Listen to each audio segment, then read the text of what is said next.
Next up, we're going to discuss a proven marketing framework that has helped generate hundreds of millions of dollars in revenue for brands. It comes down to three simple things: awareness, nurturing, and trust. Prepare to unearth the deeper aspects of marketing that most agencies overlook during the Hawke Method: accomplish growth with three pillars of marketing. The author is here. It's actually me. And I'll be joined by a moderator, Jesse Tevlo, from my launch team, who have really helped put this book together. Jesse wrote it with me to make this session a conversation instead of me just monologuing you about my own book.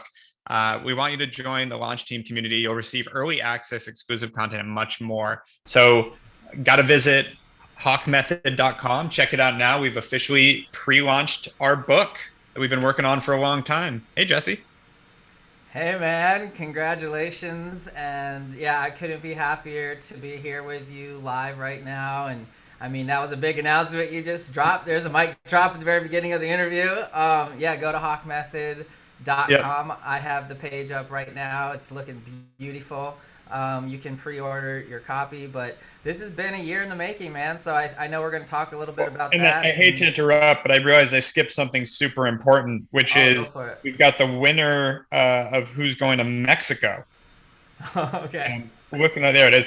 So all of you, I don't know how many people have been anticipating this, but we're going to be sending an audience member plus one to El Perdido in it's called Pescadero, but near Cabo San Lucas, Mexico. I've stayed there actually. It's gorgeous. That's where we reached out because I love the place. So the winner of the Mexico giveaway is, I'm going to butcher this name and I apologize, Catherine Chicoine from Pixie Mood, the CX manager. So Catherine, congratulations. We'll be hooking you up. And well done. So yeah, sorry to interrupt. I just realized I skipped that and it was super important. So let's jump in. No, wait. Well, wait. So she's just going to Mexico? Is that what Yeah, just happened? Catherine's going to Mexico. Used to be Disneyland, now it's Mexico. That was worth the interruption. That was well worth the interruption. She gets a plus one. So go or whoever it is. Thank you, Yogi. Feel free to winer and diner and get that plus one trip. You guys are amazing. I love this. I love these like live perks. Okay, so yeah, I mean, I was just basically saying, I'm super excited about the project. But Erik, I have questions prepared. Like we can kind of flow with the conversation. I can start back in the beginning of writing the book, but I want people to learn about this project and learn a little bit more about, the deeper side of it since they're here. They're at eCom week. Like this book is pivotal and I think groundbreaking. I've been in marketing for a long, long time, and you taught me many things that I did not know. And it's because you have a unique vision. You've got 3,000 plus brands that you're looking at, so you've got unique data. So yeah, I'd love to jump in, or if you want to start me off somewhere, that's totally cool too. But I'm Sure, glad to be a moderator. Yeah, what's been fun about it is I actually almost fully wrote a different book like 5-6 years ago. And then got to the point where we were going to, start going for publishers and everything and went, you know what, this isn't the book I want to put out yet. It was a good book. It's a good topic. It's about altruism in business. But I was like, I'm really focused on what I'm doing in marketing right now. And that book will come, but I think it's better to share this more direct tactics and skill sets. And Hawke Media was built on a mission of accessibility to great marketing for everyone. And so that mission of accessibility and for everyone is really hard to accomplish all the time as a service business. And I was taught to create an improbable, not impossible goal. So the improbable goal of accessibility to great marketing for everyone. Is it possible? Yeah. Is it improbable? Yeah. So that's the goal of the business. This is another way to service that, where let's take all our secrets, all the things that we do in marketing, all these things that called the secret sauce, and let's just put them in a book. And if someone wants to spend the time and put in the effort and try to do some of these things themselves, or at best, frankly, use this book as a way to actually manage your marketing team. Look if your agency is doing the right thing. Look if your marketing team actually knows. I get reached out to by so many CEOs that if you don't know marketing, you don't even know if they're doing right or wrong until you see the results. And even when you see the results, are the results negative because of them? Are they negative because of something else? Are they positive because of them or in spite of them? All these things. So the idea of this book was to give that overview and a quick read and a fun read around, like, how should I look at marketing? Yeah, and I mean, I had the pleasure of working with you on this extremely closely. So, Erik and I sat down and literally talked through the entire book and sort of got it all on paper. But it's just all of Erik's amazing thoughts put down onto the page and packaged beautifully in a framework that everybody can understand. And I mean, I look at it, this might sound crazy or cliche, but I mean it. I'm looking at this thing as like my new Bible for marketing. And I can explain why a little bit further in the conversation. I know we only have limited time here. Yeah. So I'd love to jump in. And the first thing I wanted to talk about, Erik, if you don't mind, is the 3 pillars and the tripod. Because I think that's what, for me, opened my eyes to your framework, and that people often only look at one of these. And I'll tell you which one I think most people look at. But if you can explain the 3 pillars of marketing in your system. Yeah, and it's fun because it's something we've talked about forever. And then when it came down to put this book, it was like that. It was a no-brainer. I've spoken around the world on this subject, and how we look at marketing as a framework is 3 pillars: awareness, nurturing, and trust. And so awareness is what most people think of as marketing. As you said, it's what I think most people focus on. It's advertising, it's PR, it's word of mouth. It's all the ways to introduce your product or service to new people. And what people miss is, after that introduction, like, first off, what are the best ways to do that? And there's a lot about that in the book, of like how to pick those channels, how to decide, am I going to go on Google or Facebook or TikTok or YouTube or where, TV, radio? How do I actually vet which channels to be on and how do I create awareness? And then once you do that, you want to nurture that awareness to actually get a sale. And the biggest part people miss is something called a purchase cycle or consideration period. The first time I see an advertisement, the first time I told you to go click the ad and buy Hawke Method, a small percentage of you did. But don't worry, I'm going to be incessantly hitting you up for the next few months, because our launch is actually February 15th. It's a pre-launch. And as I nurture, these are the early adopters on here. Yeah, right? Exactly. And as I nurture you, and as I hit you up over and over again, at some point, a lot of you go, all right, fine, I got to get that. Oh yeah, I meant to get that, or whatever that is. That very simple logical step is missed a lot by marketers, because what that also means is, this thing done today, if I measured the book sales by the end of the day, I guarantee, I hope you all go buy it, and I hope you all go, buy 1,000 books each, and like it was a booming success day one. Chances are it won't be. And so then I could look at this as a failure, because I didn't do all the steps to actually get more people to buy. And that's the same way with every product or service. You have to continue to follow up and nurture that. And then for most businesses, post-purchase, you still want to follow up, stay in touch, sell them different products. That's how you survive, is increasing that lifetime value. And so that's where nurturing comes in, is doing things like email marketing, SMS, chatbots, etc. Selfish. You have the wrong name. You should have used the code. Go buy a second one if you want.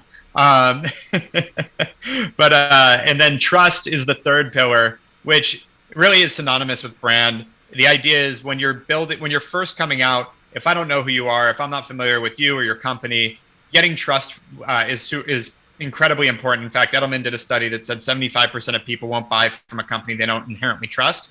In the beginning, that comes from third-party validation. Could be testimonials, reviews, press, influencer marketing, endorsements, things that show someone I trust or something I trust is saying you're great, then I can trust you a little more.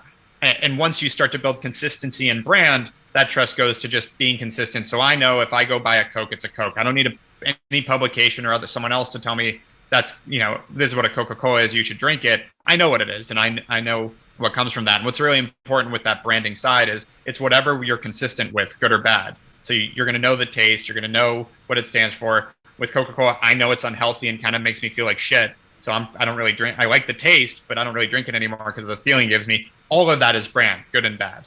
So figuring out what you're consistent with. Yeah, and everybody listening here, I mean, just listen to Erik talking through this, just breezing through these things, throwing in stats from Edelman, talking about how these different brands work, the consideration period. I mean, it's incredible the amount of knowledge that Erik, that you've just accumulated over the years of doing this. And I just want to go back and highlight those things real quick for the listeners to kind of rehash, because this is like groundbreaking stuff. So and I'm glad you went right to it. I had a specific question about this to make sure we pulled it out, but you went right to it. So now I'm just going to highlight it, right? So the 3 pillars, again, is awareness, nurturing, and trust, okay? And so those are the 3 pillars of your marketing tripod. It's a tripod because, if one of these isn't looked at or worked on or, used properly, the entire tripod falls. Your entire marketing strategy falls over and doesn't work. So most people look at awareness only, or they focus on that too much. That's what most people think of as marketing. When you hear the word marketing, that term, people just automatically think of the front end, basically, right? Like the ads, the billboards, the stuff you can see, the commercials, all that stuff, the paid digital, the Facebook, the the stories, all those things. That's all awareness. That's making people aware of whatever it is you're trying to sell in the marketplace. But then there's this nurturing piece, and that was the piece that I think everybody understands trust to some level. Like, you need to have trust, you need loyalty, brand, culture. I think a lot of people kind of confuse what that is, and maybe we could talk about that a little bit, Erik. But with nurturing, consideration period, I want to highlight this consideration period. Erik just talked about it. We've been working on this book for about a year now or something, Erik. I think it's longer than that. I think it was pre-COVID we started this project. It was, because I was like in the hospital and my wife was having our first baby, and I'm like, dude, I want to work on this book with you. So the point is, we've been working. We're building the product. At the same time, there is nurturing that's been happening. We've been nurturing people for this project for many, many months. We've got a group, this is what my company does. We've got a group of people who are already sort of in there. They're already evangelizing this. They already know what's going on. And we haven't done any marketing at all. There's no awareness going on right now. It was just nurturing, even beforehand. And then what does that do? Starts to build trust automatically. And then when the first awareness elements come out right now, right, he just dropped the bomb saying, hey, go to this page, hawkemethod.com. Now you're going to see all the fruits of the labor. But this is just the beginning. Erik knows he has a consideration period, a nurturing consideration period of at least, and there's numbers associated with this. Like, Erik, give us the numbers of these consideration periods on it. Yeah, when it comes to e-commerce, it's directly correlated with average order value. So for $50 average order value, the consideration period is usually 3 weeks. For $100, it's about 5 weeks. $200, it's about 6 weeks. And it trails off after that, between 2 and 3 months for any kind of impulse buy. Obviously, if it's a specifically time buy, like I need this because I'm in a certain situation, I need a DUI attorney because I wasn't behaving, that kind of thing, that does nothing to do with consideration period. But for like buying certain things, it's really usually dependent on price, a lot, and that side of it. Yeah, and that fascinated me, those price points and the timelines associated with those price points. The one that sticks in my head most often is $50, 3 weeks. Like, that's pretty interesting. Yeah. Think about that. Everybody out there, if you've got a $50 product, just use that as your proxy, your baseline. 3 weeks before, from the time someone hears about it to the time they're going to buy it. And you have to touch that person many times throughout that 3 week period to convince them, to get them over the fence, to get rebuttals on their, whatever their objections are, to talk to them, to warm them up, to tell a story, and so this is the beginning of a story about Hawke Method right here at eCom Week that Erik and I have been talking about for months and months, because it's not like you can put up an ad and have people buy it anymore. There's no attention span for that. So you have to tell a story over time and really build that trust. So Erik, I want to go to another practical question now that we've talked about the 3 pillars here, or the tripod, which is awareness, nurturing, and trust. All right, and I have a question for you, for all those people out there that maybe don't have a huge budget, and they're like, okay, this sounds great, but how do I do all this? And what are some ways that you would tell an early entrepreneur how to start doing this? And is there a special place to start with awareness, nurturing, or trust? Or how would you approach it, with a low budget to get going? Well, the book's $16.95 with a 10% discount, so $15. Hopefully you have that budget. No, it's a complete joke. In terms of marketing, it really is. You can create all of these things without spending money.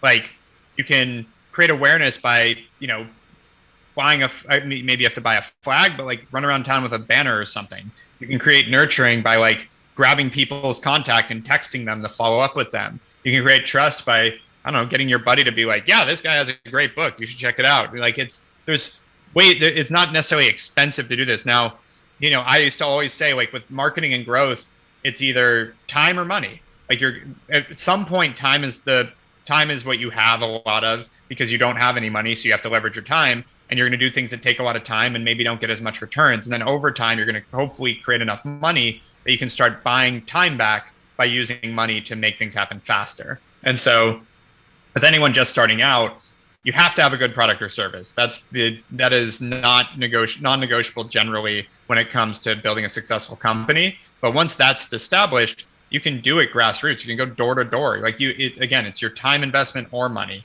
And as you get to that point where you're making enough money that it makes sense to hire people or spend on advertising, et cetera, that's when you start to figure out where is the best place to put that money. Similar to the same thing, like what's the best place to put your time to get the best bang for your buck.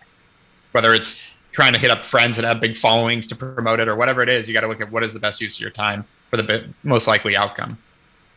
Yeah, and let's talk about that for just a second too, about how different strategies work in different situations. I think this is really important, and I think it's something that you touch upon quite often in the book. Is you literally just say, and by the way, the book is like a conversation with Erik. It's very conversational. It's like he's just like this, talking to you about what you need to do. And a lot of times, what you say is, make sure you think about your own situation and use what you have at this particular time in your business to make sure you're making the right decision for yourself. Because it's not a one-size-fits-all strategy. What it is it's a framework that you have to take your product, your service, your whatever, and apply that framework to it. And it's different depending on where you are in your business, the resources you have, the money you have. You know, have you pre-product? Do you have the product? Are you in the market already? So, you know, I love that about your book. It's like very matter of fact in that way.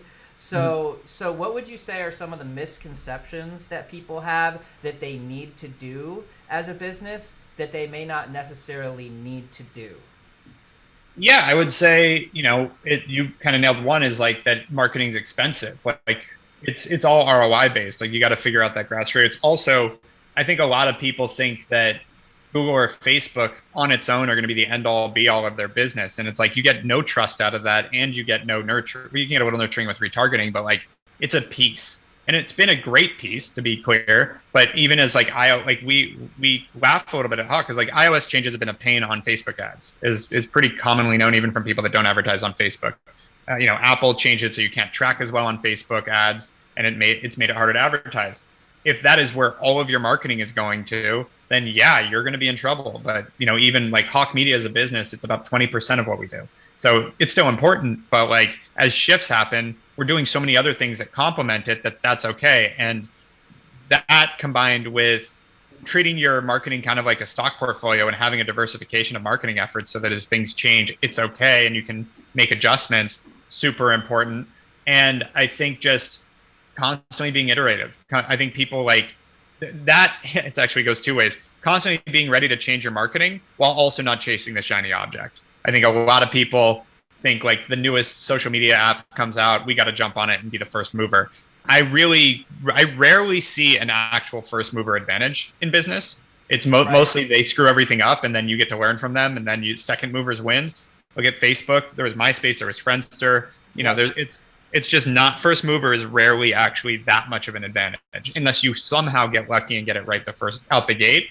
And then sure. But I would even guess that Kleenex wasn't the first tissue brand to take off. Yeah, this is more of that real talk, everybody, from Erik, which I just love. It's like, look, you know, like the reality is you actually have to pay attention to the results, and it's different for everybody. So, you know, let's talk.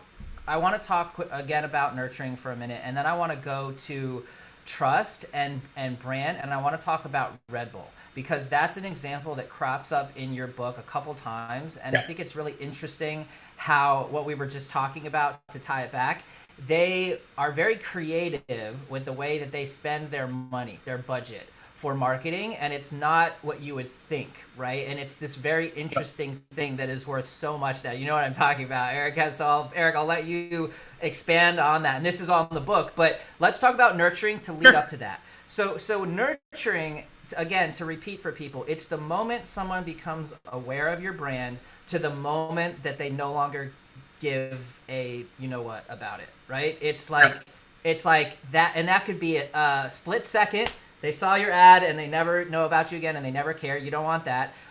Or it could be that person's entire lifetime, from the moment they see you till the day they die. And that's, you know, that's every brand's and every company's dream, is to be like that, to be like an Apple, to be like a company or a Harley Davidson, where people are tattooing it on their arm, right? It's like these are lifers for this brand, and that comes from nurturing.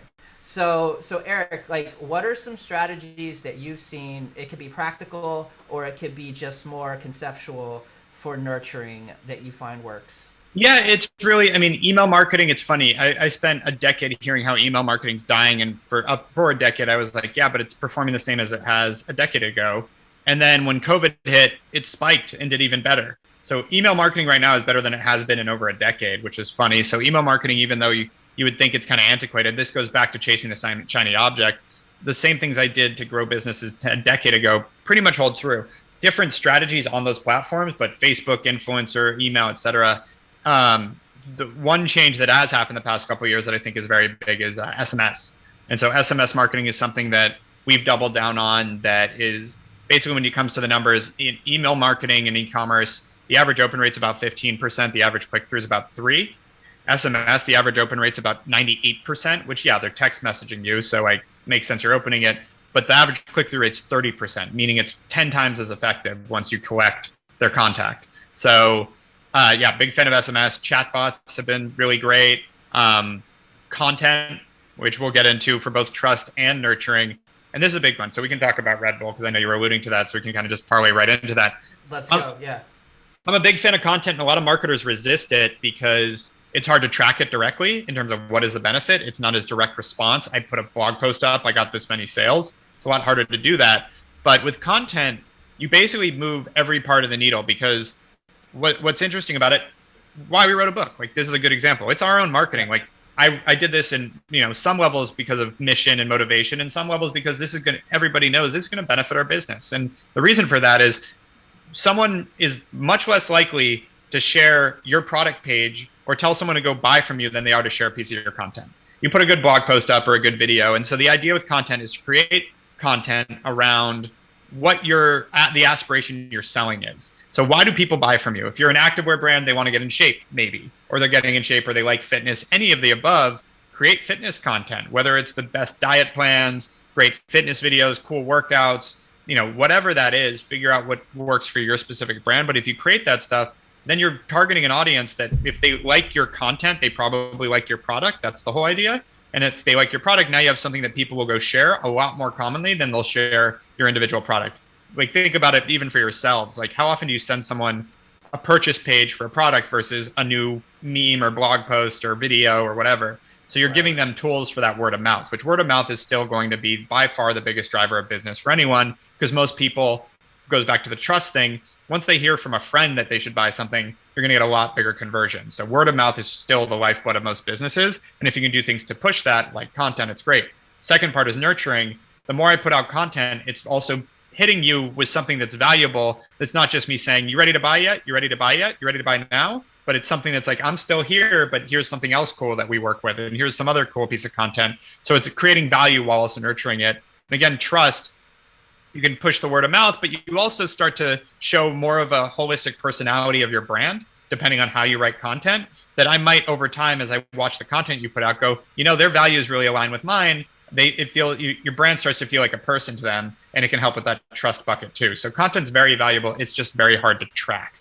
And so Red Bull, going to them, so they created Red Bull Media House, which has been, I think at this point, makes more money than the energy drink. And they started with, what can we do to create content to market this? And they did ads. We all remember the Red Bull gives you wings. So it's not that they didn't do all the other stuff too, but they started creating their own events. They didn't sponsor events. They created their own. There were these high flying, high energy events. Started with a lot of extreme sports, and they got into music, and they got into gaming, and they got into all sorts of stuff. But the idea was, we're going to put our brand everywhere we can when it comes to high energy, so that when it comes down to you thinking about, I want energy because I want to go snowboarding. This guy's launching off a cliff on a snowboard. I want to do that. Well, I need more energy. Oh, Red Bull. Red Bull gives you energy, gives you wings. Great. I'm going to go drink a Red Bull. It was that association that they created with high energy.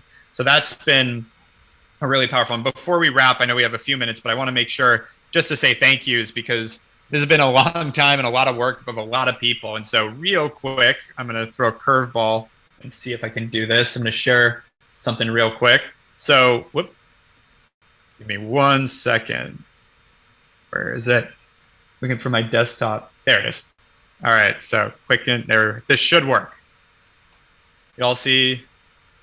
Yes. Nope, that's the wrong desktop, isn't it? You see That's the Hawke Method script. Oh, you see Hawke Method? Cool. Yeah. Okay. So wanted to thank a few people. So start Jesse, my ghostwriter and my partner in this. Your team at Launch Team has been incredible. They basically, they turned this into something. Even today, they caught some things in the book as it's pre-launch. We're launching Feb 15 that were like, hey, we wanted to change how the whole interior is designed because it didn't look good enough. Like on their own, it's just been awesome. Charlie Fusco and her team helping us really prep for a great launch. We partnered with Morgan James, the publisher, who are incredible, actually. And that's not often you can say about a publisher. So they've been great so far. We'll see how the distribution goes. And especially the Hawke Media team in general, because a lot of this content is from things our team has done every day. And this is not a one-man show. This is currently a almost 250 person show. And this, I say this to my partner all the time. I don't know if I say it to the team enough, but I get to do all these things because of our team. So that's great.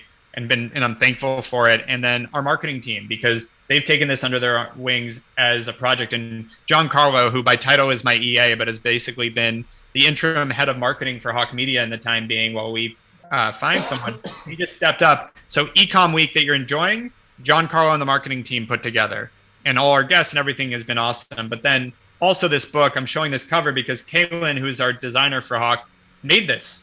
She put this together. She designed this and was iterative about it. She's designed all this branding and just did an incredible job. So yeah, just appreciate the team, appreciate everyone, because this is not, and even if I took it down, but it says by Erik Huberman and the Hawke Media team, because it felt important to say that and to note that, like, yes, I put my name on this, I'm putting it forward, but this is not done by myself.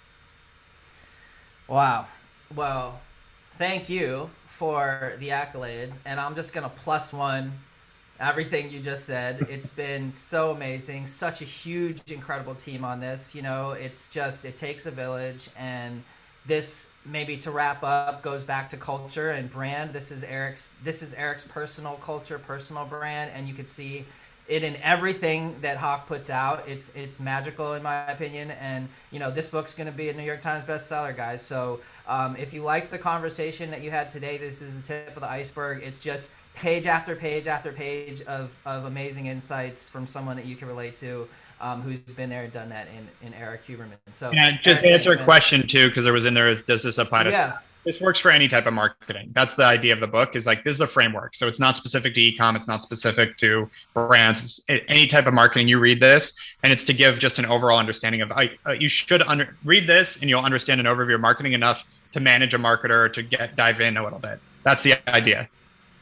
And then I see a question here too. I love involving the audience. Maybe if we have 30 seconds, they said, what's something you learned during the process of writing the book about marketing that maybe you got pulled out from that? Honestly, putting together first, what's fun, I learned what I was hoping, which is marketing is marketing is marketing. Because like, I went to put together a marketing plan for this with you, obviously, and we put this proposal together, and then I shared it with a bunch of best-selling New York Times authors that have a group of friends that all are, best-selling authors. And I said, what do you guys think of my plan? And they're like, this is the most, I was hoping for feedback and criticism. Praise is not helpful in this sense. And so, but all they could say was, this is the most ridiculous marketing plan I've ever seen. Like, how did you put this all together? It's like, well, it's what we do, but now they're all asking me for our book proposal. And these are people that are way more successful as authors, and I even hope to be. And it's like, great. So that's been one of the more fun things, is like that it reinforced that this type of a strategy and plan really does work for just about anything. Well, it's been a pleasure to work with you on it, man. I think we're just about out of time here. Yeah.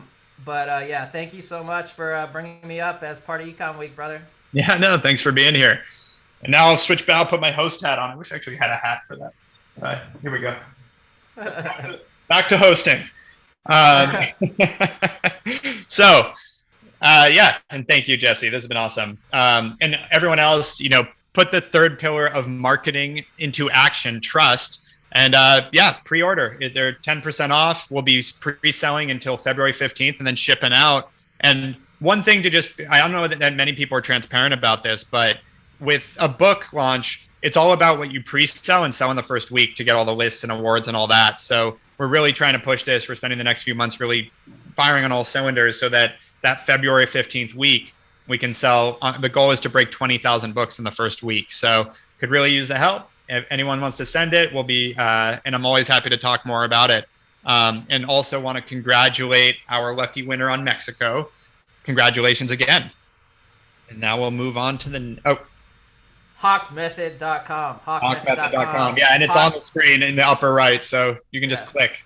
Check it out. Yeah, HawkeMethod.com. Please share it, talk about it. This is literally our first soft launch of it, guys. We just did this, so thank you.